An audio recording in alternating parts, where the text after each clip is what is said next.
on in the world of YouTube. Let's do a little bit of recording and let's see where it leads, my friends. Let's see where it leads.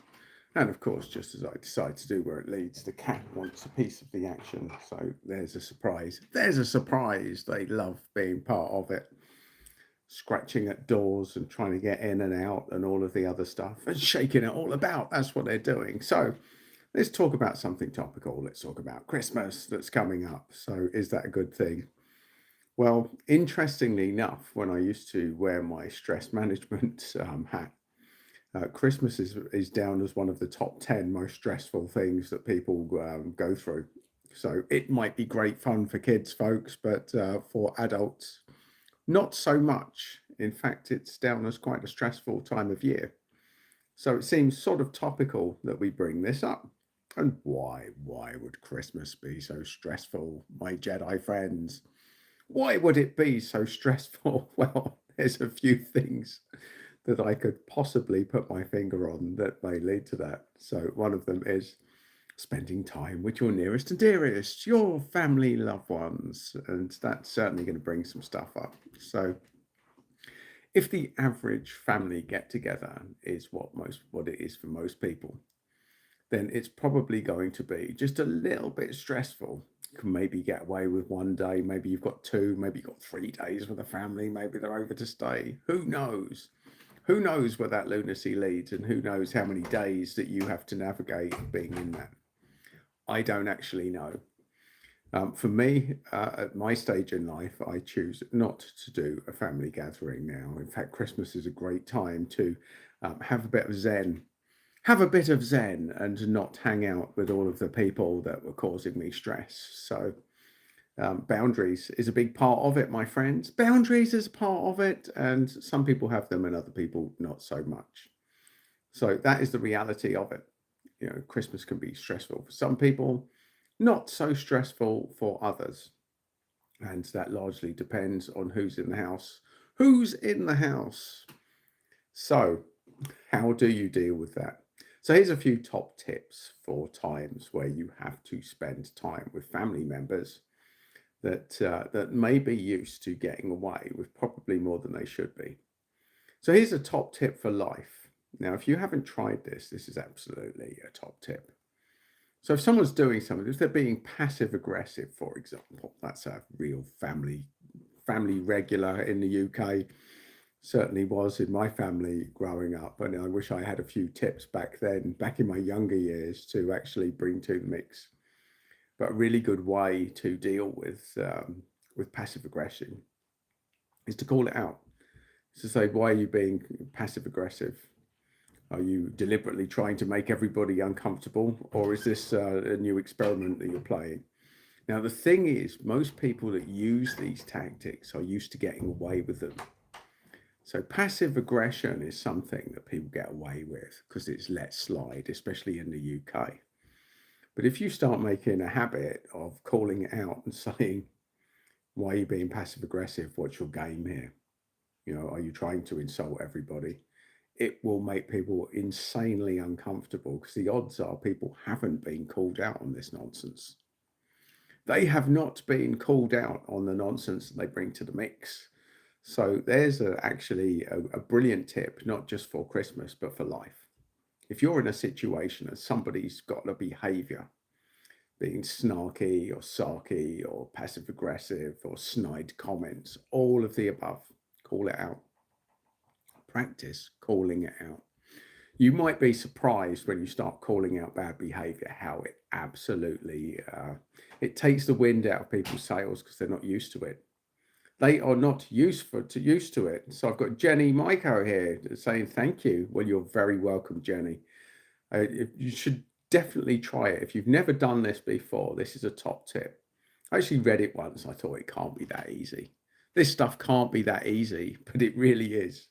If you want to amplify discomfort for people that are being dicks at a family gathering or any gathering, call out the behavior.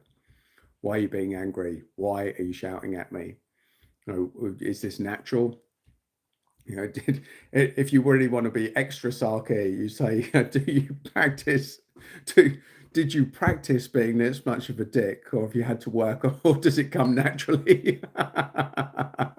So you can play with the volume of the stuff that you say and the level that you play it. It's all good, friendly fun.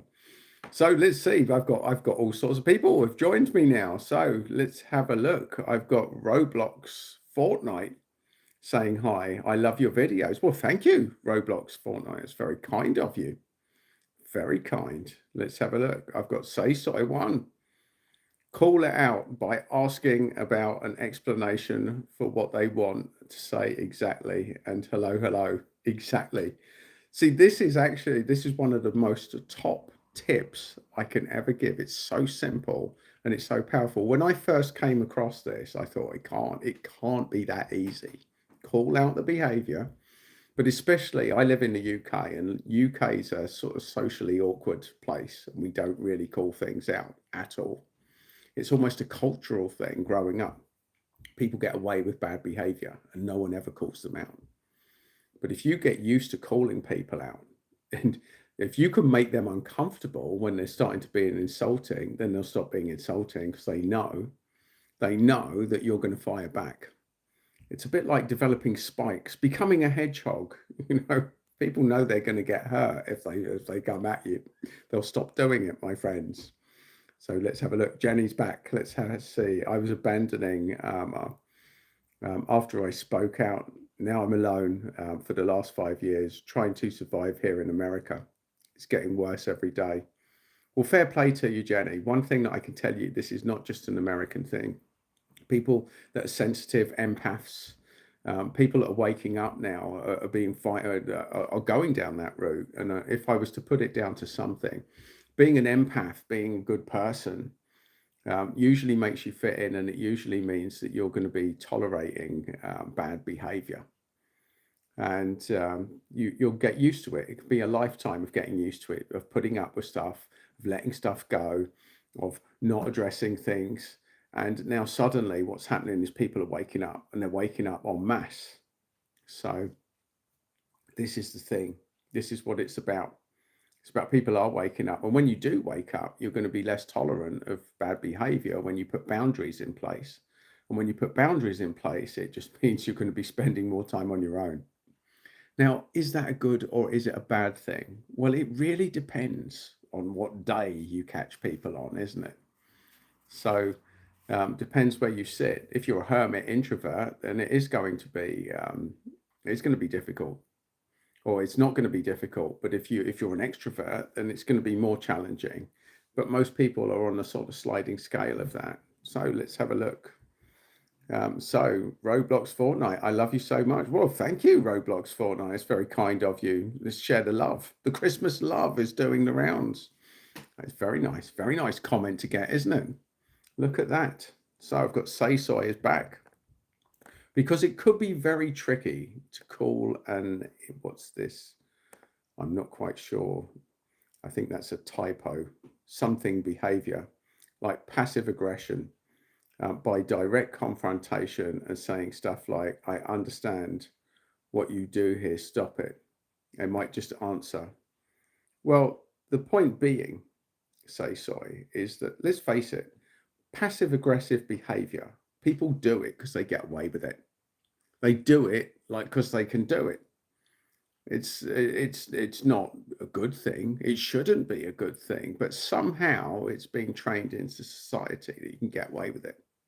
People with their snidey, snarky comments. I've usually got a rule. I've got a 3-strike rule.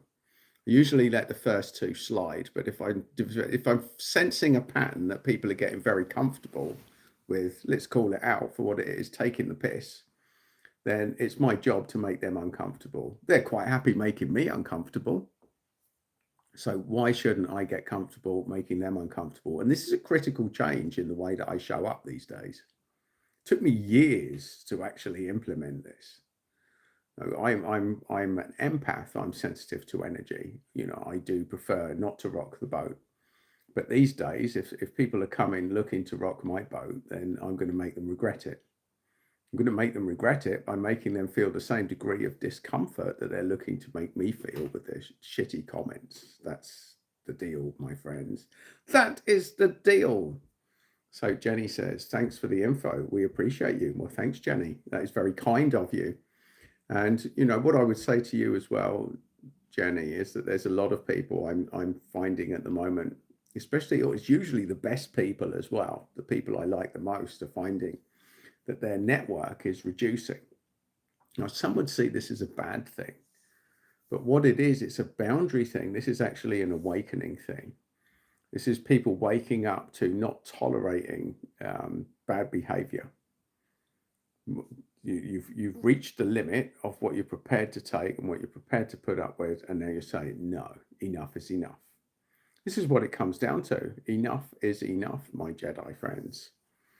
So I will ask for a favor here, my Jedi friends. If you are here and you appreciate the content, if you could like the video, that would help me and the algorithm.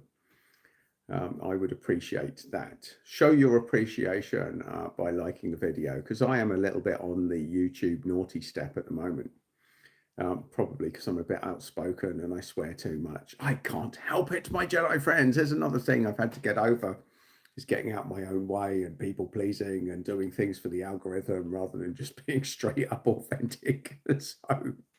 So whoever the person is that just liked that, thank you very much indeed. I appreciate it. I appreciate it. So John Emer is in the house and has just left a comment that looks like it's Thai. Looks like he's got his Thai keyboard out. What is the subject, John? Well, I started off with Christmas. Then we moved to dealing with difficult family members in social situations. And then we moved into the realm of how to call them out. We talked about being sensitive to energy. If people are trying to make you uncomfortable, how to hold up a mirror and reflect that discomfort back to them. And what that usually involves is, if they're doing, let's take an example, if they're being passive aggressive, for example, to call them out. Say, are you being passive aggressive because you want me to feel uncomfortable, or is it everyone? Are we all part of the game here? That's the sort of thing that most people, especially in the UK, it's not a very done thing to call out bad behavior.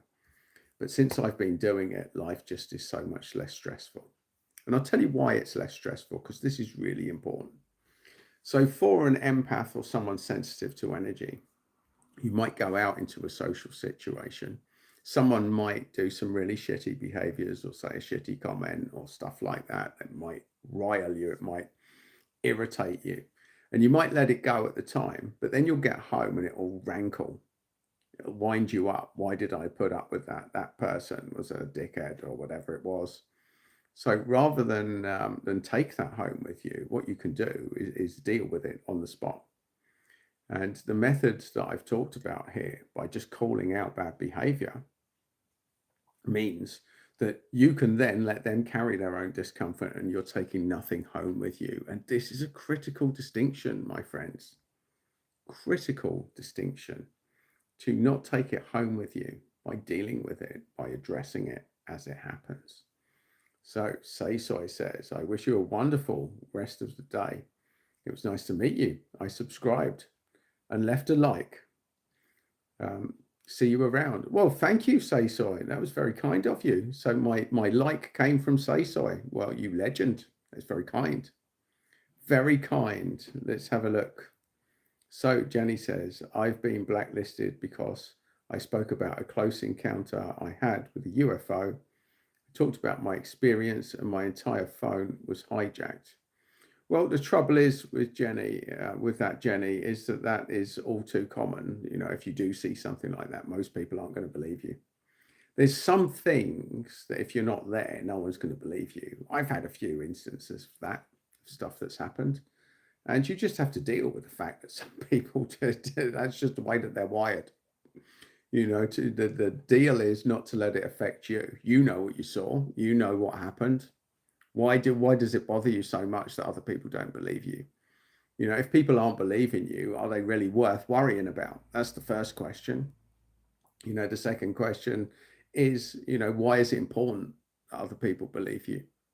You know what you saw. You know what happened, and maybe it happened to you for a reason. trying to distinguish what that reason is. Well, maybe that's something. Maybe that is the gift or the curse that keeps giving or taking, however way you want to position it.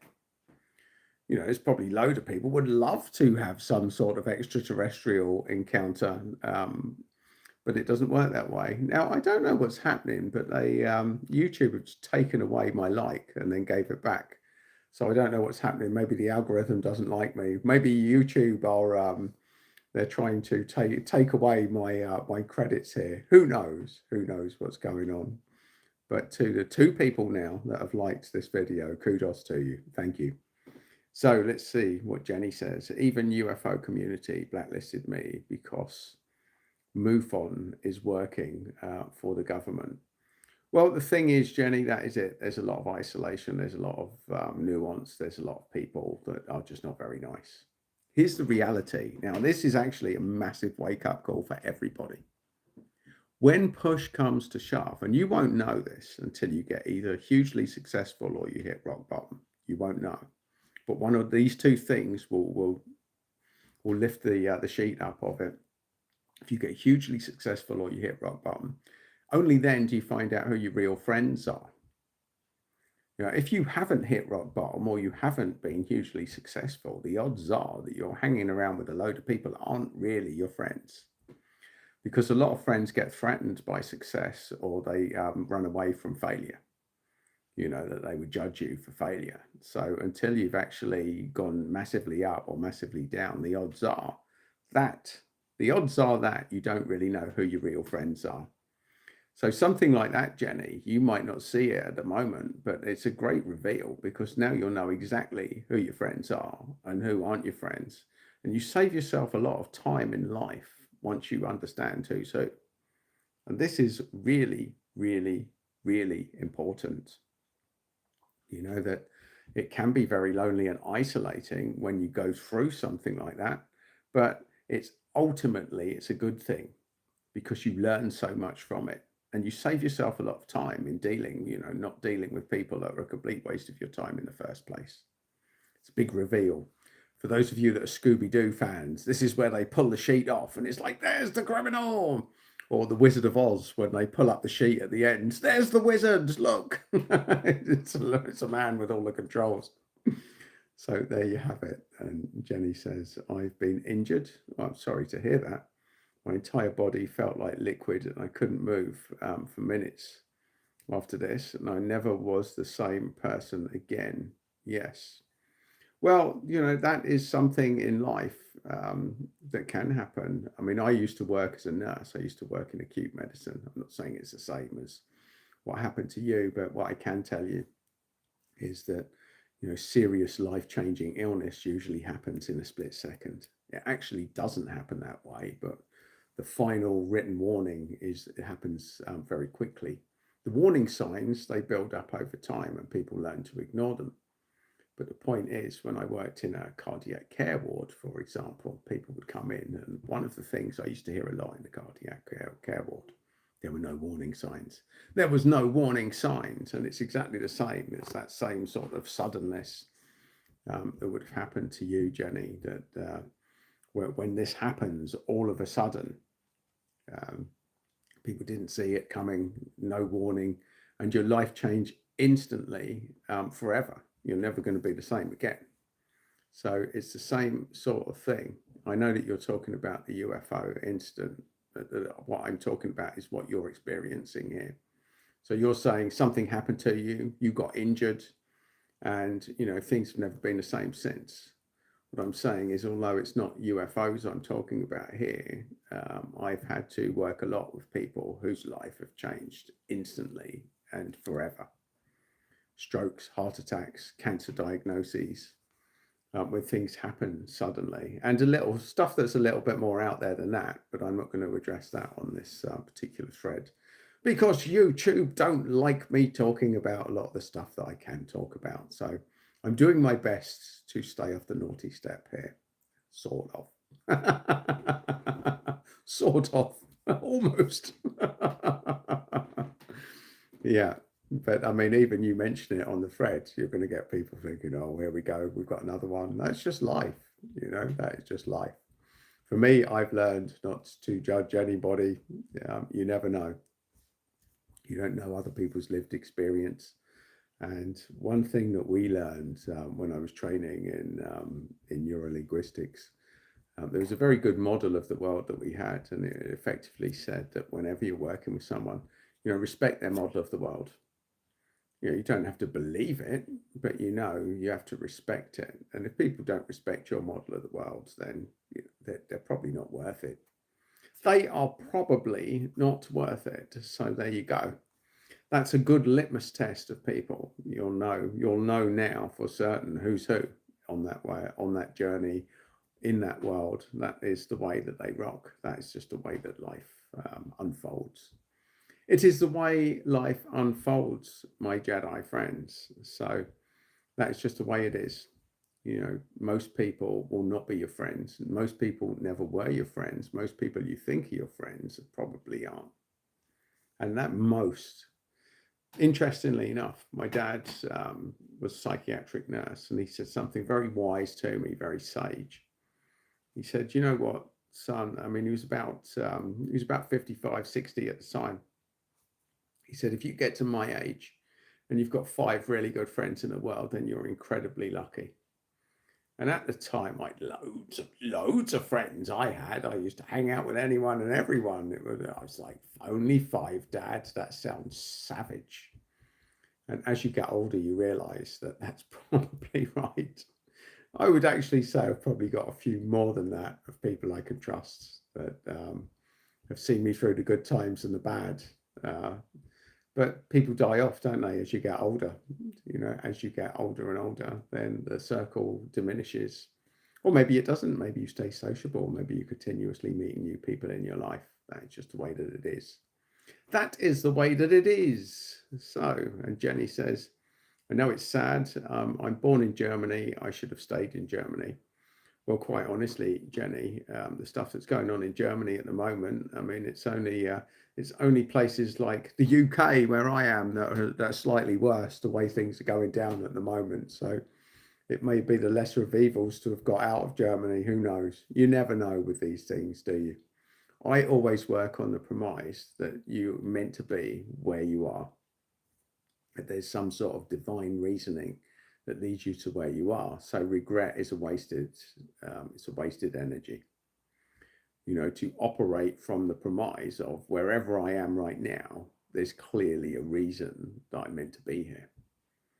To take meaning out of that, because if you're living with regret or worrying that you might not be in the right place at the right time, you're going to be putting out the wrong energy, and that could be a spiral down that you really don't want to go down. So just something to consider there.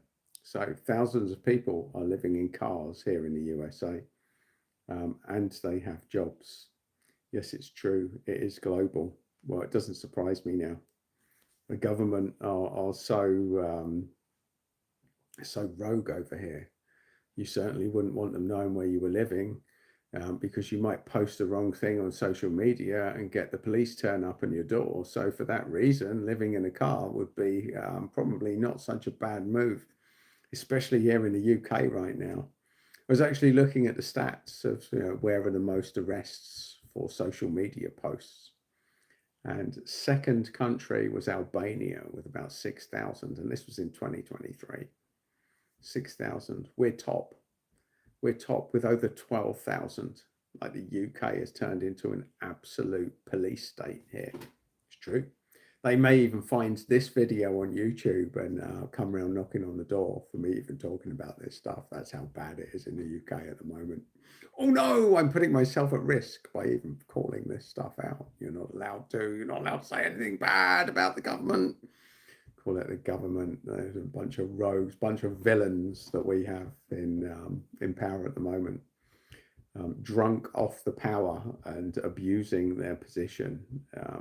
Should be put in court themselves. They should be. So, who've I got? Jasmine Smithen. Bro, what is the point of this stream? Well, I don't know, Jasmine. Here I am interacting with whoever shows up and going with the flow of it. So you can dictate the point of this stream. Why don't you throw something in there and dictate the energy or direction of where we go? So we've covered a few bits. I just turn up, I with no agenda, and I just talk whatever comes into my mind. And if people want to bring stuff up, I will address it. So there you go. There's the point of the stream. And let's face it, here you are. Here you are finding out of the on the stream. So we never know where it's going to go. We never know. Let's have a look. So Jenny says, wow, I'm sorry. I guess we can't say anything important anymore, only shallow things. Well, most people will fall for that, Jenny, but it's not going to stop me saying what I want to say. I won't be silenced by this absolute and utter nonsense. Who knows? It may give me some, it may bring a bit of attention to my channel. It's that sort of paradoxical thing, isn't it? When you're a smaller channel, it's like, do I want to get into trouble? But if I did get in trouble, I'll probably get loads of people watching. So no, I'm a bit risque. I don't care. I call things out as they are. And we've got a rogue government, and I've got no problem speaking out about what they're doing at the moment. Absolutely not. I will not be silenced. That is not the plan. So let's have a look. Who have we got in here? Englana, Sufaj, or something like this. Can I have mod, please? Mod, please. Well, you want to be a mod? Wrong generation, my Jedi friend. You want to be a mod? Bring it on, my friends. Bring it on. So yes, we cavort with controversy on it. We call things out as they are. We are unfiltered and slightly unhinged because that's just the way that we rock. It's the way that we rock on this channel, my Jedi friends. Like even the cats have turned up. The cats have turned up for the stream now. Who would have believed it? They're actually staring each other down. It's like the OK cat corral in this room at the moment. They both want a piece of the action. So let's have a look. So BXY plays. Hello, hello. Well, hello, BXY plays. Thank you for joining the stream, my Jedi friend. Hello, hello. Lots of hellos. So, and a crown number 3. Well, kudos to you, BXY plays. Good to have you on the stream, my Jedi friend. Is there anything on your mind? By all means, join the comments. You know, if there's anything you want to talk about, you want to address, you want to ask me, I'm just a random bloke on YouTube, and you've dropped by. I did actually start off by talking about stress and family gatherings and dealing with family nonsense. That was where we started this stream. So someone was asking me what was the point of it. That's where it started off. That's what we started addressing. How to deal with family BS around about Christmas time. But we have evolved since that point. Who have we got here? I've got Luke Waterhouse, 4908 says hi. Well, hello, Luke Waterhouse. Good to have you here, my Jedi friend. Thank you for joining the thread.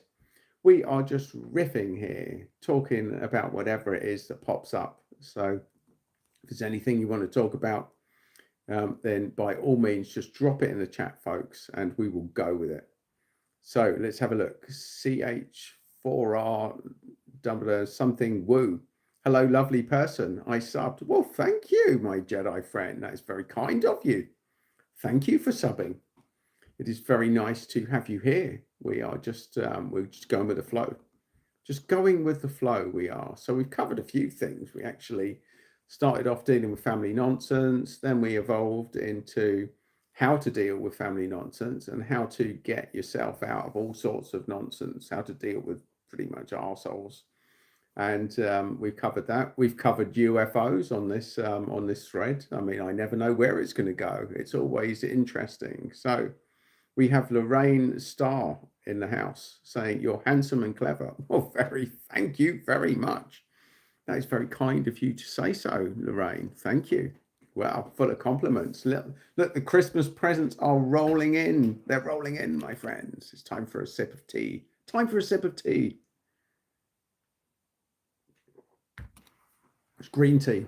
Green tea with jasmine, folks. That's what I'm on at the moment. That is my vibe. That's my vibe. I've got the cat brushing up against my leg as I speak. I've got Jedi cat. Jedi cat. It's been tearing a sheet apart by my feet at the moment. Just just ripping it up. So CH4, love tea. Well, fair play. Yeah, you've got to get a bit of tea, especially in the UK. We're very tea centric over here.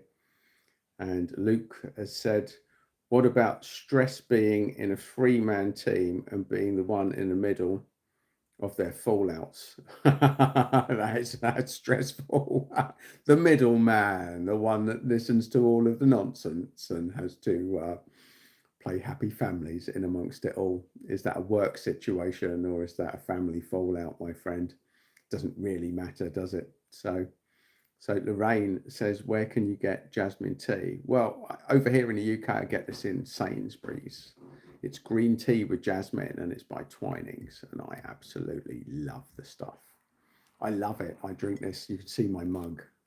Plenty of mugs in my family. So we get big mugs because there's plenty of big mugs in the family as well. So this is just reflective of the vibe, the family vibe growing up.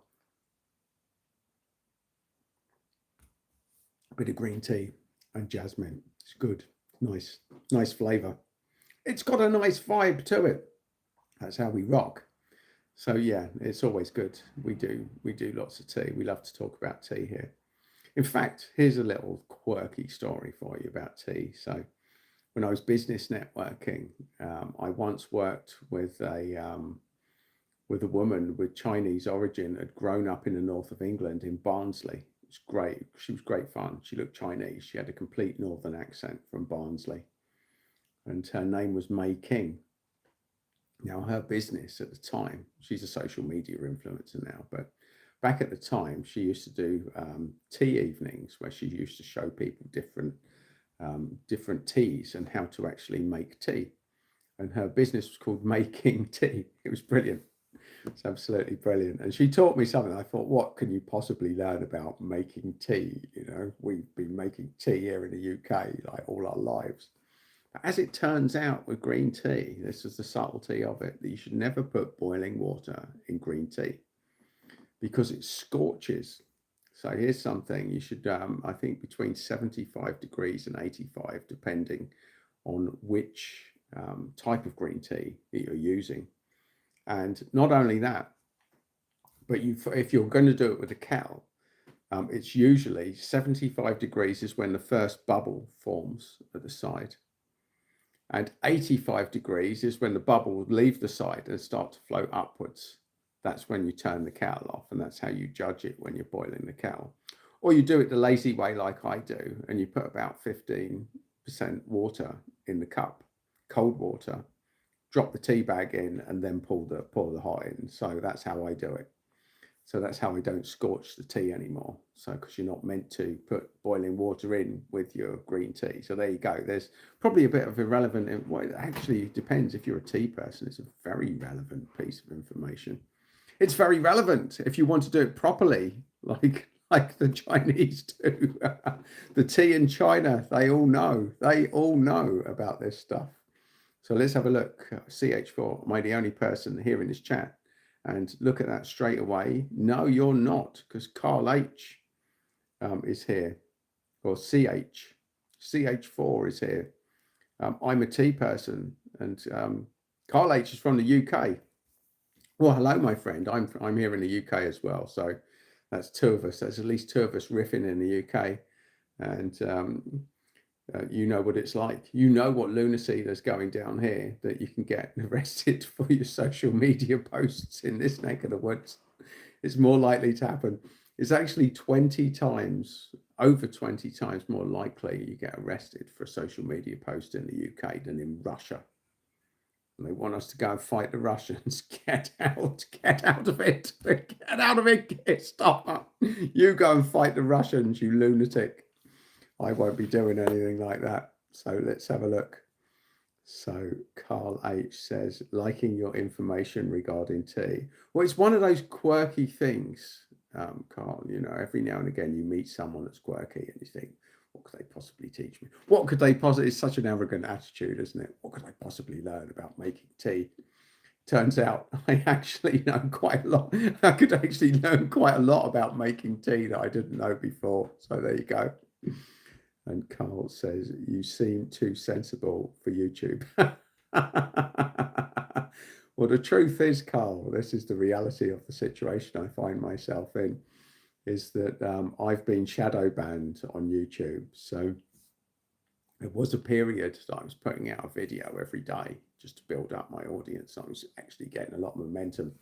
I went up from about 800 subscribers to about 2,500 in about a year.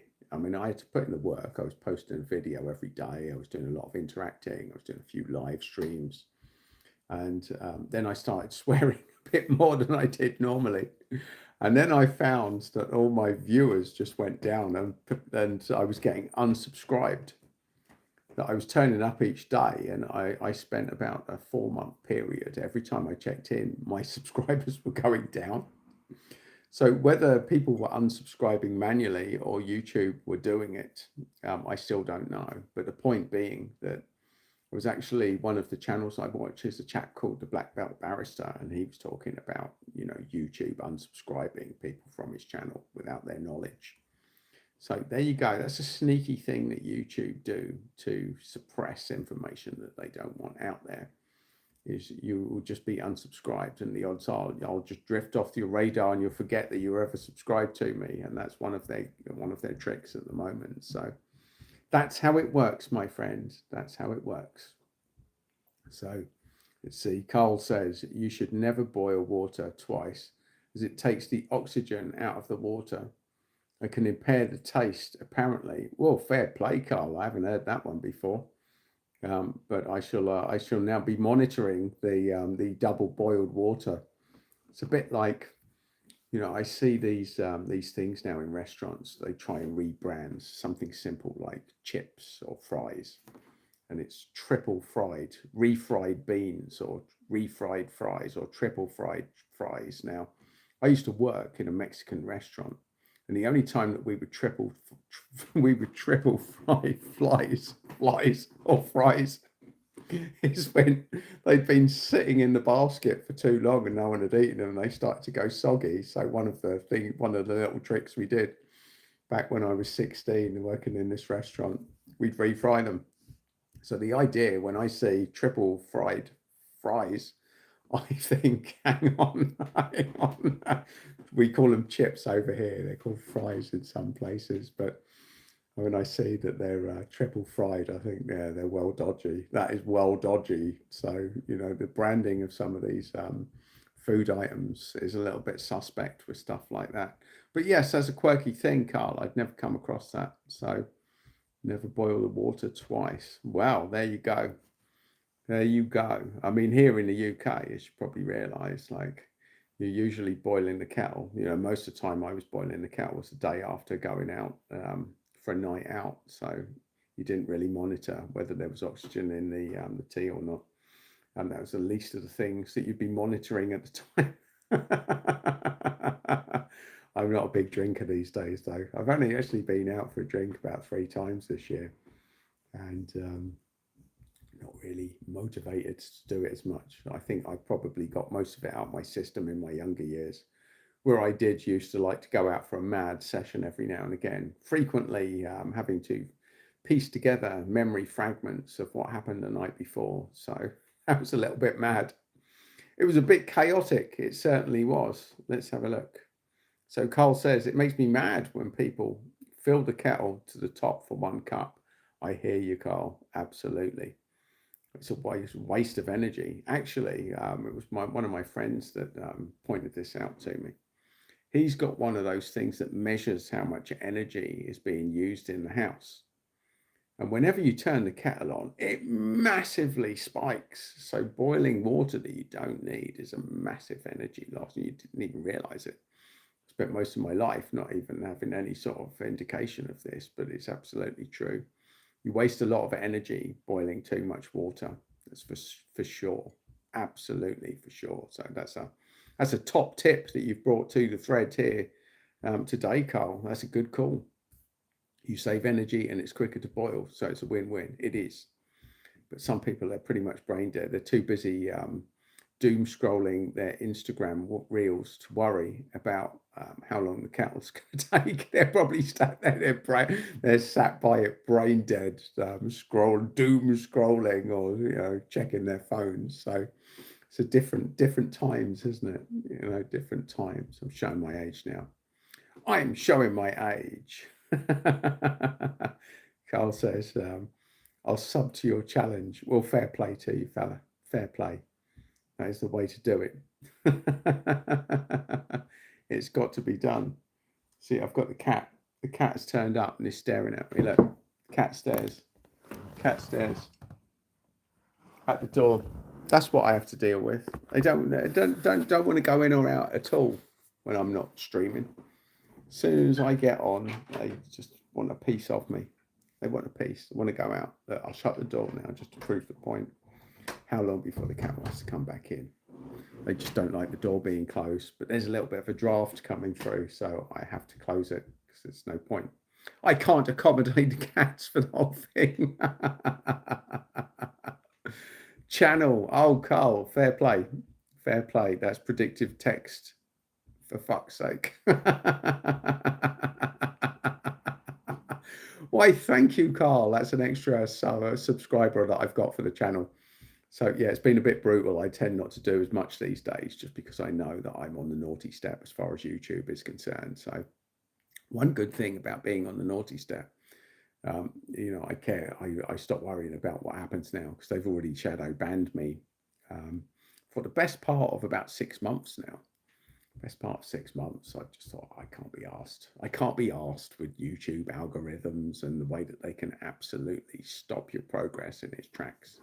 You do something that they don't like. They don't even tell you what it is. You're just left to assume. You are put on a naughty step. You're shadow banned. Suddenly all of your viewers or your viewings per video go massively down, start plummeting. Actually bad for your mental health, YouTube, if you are if it is, say, a primary form of revenue. They could ruin your life in an instant. You could wake up one day and you've been deplatformed for saying the wrong thing. So, and didn't few people find that out around about COVID times? You weren't allowed to talk at any sense while the world was going mad. When the world was turning into a veritable lunatic asylum, anybody that called it out was banned, deplatformed. Get rid of them. Shut them up. Shut them up. We can't be having people telling the truth, pointing out the blatantly obvious, the nonsense that's doing the rounds at the moment.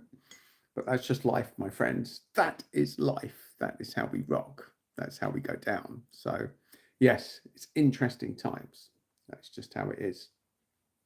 So, yeah, I jump on. I do these little lives every now and again. I haven't done one for a while, in fairness, just because I couldn't be asked with YouTube and all of the other nonsense that was going on around. But I felt the vibe that I should do one today. So thanks to everyone that has turned up. And Carl says, aren't we still waiting for Boris to build 40 new hospitals? Well, here's the irony, Carl, isn't it? Everybody wanted Boris out, but you take Boris back now to replace with the lunatic that we've got in office at the moment. I mean, where the hell did we get that nonsense from? I mean, he should be doing time. He should be thrown in jail for what he's done to the British public and the amount of lies that he told to get in. I mean, they haven't kept a single promise, not going to hurt the working people. I was actually watching a debate today where Keir Starmer was called out because he's raising money now by taxing farmers. If they die, they're taking a big chunk in inheritance tax. This is the Labour government. The People's Party, like they're absolutely rinsing the farmers, and they're bringing in a tax law in April that's going to mean that when farmers die, that they're going to lose like a massive chunk of their estate in inheritance tax while they're putting on to their children. So there's farmers now. Some of them are like quite old, and some with terminal illness. And they're in a position now that if they don't die before April, they're going to lose. The family farm is going to go are going to get massively taxed. So they're now in a position where they're considering euthanizing themselves so that they don't have to incur this tax. And this is the Labour government. This is what's actually happening. These questions were asked, and Starmer, um, who's like comes across as a massive psychopath. He doesn't really care. He doesn't care. He says he cares, but he doesn't. He's not going to change anything. Talks about necessary measures. No one talks about things like Shagos, where he managed to find like millions to just give away. It's lunacy, absolute lunacy that's going on at the moment. So that is the facts, folks. That's the facts. We are living in an asylum, and I've been calling that out for a long time. So fortunately, I've been prepared for this madness because I grew up in an asylum, so I knew that stuff. I've been calling this out for a long time that we're living in an asylum. I think most of the rest of the world are starting to wake up to that now. And Carl says the manifestos are akin to an interchangeable restaurant food menu. That's exactly it. I'll tell you what Starmer's promises. If it was a restaurant, he's promising vegan and waiting till you get there and serving steaks. That's what vegan. And that's what he's done. What they promised versus what they're actually delivering. Yeah, it's probably a meat only restaurant. It's like a barbecue. This isn't what we signed up for, Keir. He doesn't care. And never in the history of watching questions and answers has somebody managed to spend so much time talking without addressing anything that he's ever asked. He's just, we talk about energy here in the UK, that energy prices are skyrocketing. What we want is the amount of hot air coming out of Starmer. If we put some sort of capture mechanism above him, we might be able to recycle that energy. Maybe that's a way that we can reduce our energy bills. Just put energy capture mechanisms above anyone from the Labour Party right now when they start talking, and we can capture that energy and maybe do something useful with it. Because that's about the only thing that's of any use that's coming out of any of the mouths of any of them right now. I've never in my lifetime seen a government so rogue, so delusional, so absolutely hungry for power and disconnected from the rest of the public. But that's another story for another day. Maybe I'll start a political channel at some stage, folks. That hadn't been my intention to go there, but here we are. Who would have known it? But anyway, my Jedi friends, I think we've reached the stage in this live stream where it's probably time for me to sign off. Unless anyone's got anything else they want to share, I will probably call it a day within the next minute or two on this. I just want to thank everybody that's turned up for me. Particular thanks to those that have liked the stream. That helps me with the algorithm in with YouTube shadow banning me and all of the other stuff that goes involved. So that is all good, friendly fun. And Carl says, catch you again. And a little wave. Carl, thank you for joining me, my friend, and for being so active in the chat. I really appreciate it. It's much more fun for me when people do get involved in the chat. So the fact that you've been so active, it's greatly appreciated, my Jedi friend. May you have a fantastic Christmas, a new year. And anyone watching this on the catch up, exactly the same. If you've got to this point in the stream, if you're still watching, firstly, credit where credit's due. Kudos to you. Thank you. Merry Christmas. Leave a comment. If you made it to the end, leave a comment. Fair play. And I'll give you a shout out on the next stream for being an extreme Jedi, for managing to get all the way through this video to the point where I'm talking about this. But anyway, my Jedi friends, wishing you all a fantastic run up to Christmas. Don't take any nonsense. Watch the beginning of the video of how to deal with that. And enjoy yourself. Don't take any nonsense from anyone else. Look after yourself and have fun on the Christmas time, my friends. So with that in mind, I'm going to sign off now. I'm going to sign off and wish you all a fantastic festive season and all the very best of luck of not dealing with any nonsense.